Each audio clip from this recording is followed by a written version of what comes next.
Climax మీకు తెలిసే ఉంటుంది. ఒక అద్భుతమైన సీక్వెన్స్ అది.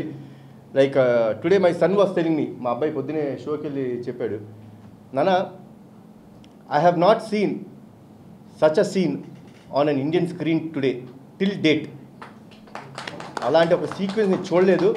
కొంచెంసేపు నాకే ఇది నిజంగా జరిగిపోయిందా, ఏం జరిగింది అని చిన్న షాక్లో ఉండిపోయాను. నాకు చిన్న షాక్ గురైపోయాను.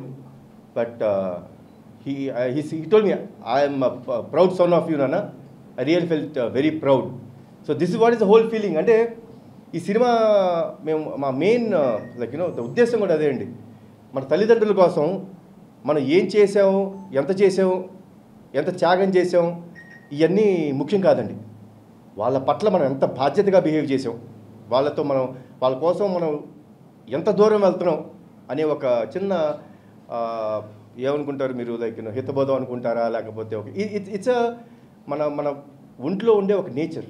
దాన్ని బయటికి తీసుకొచ్చి మీరందరూ తల్లిదండ్రులతోని అందరితో ఇంత ప్రేమగా ఉండాలని మనస్ఫూర్తిగా కోరుకుంటున్నాను.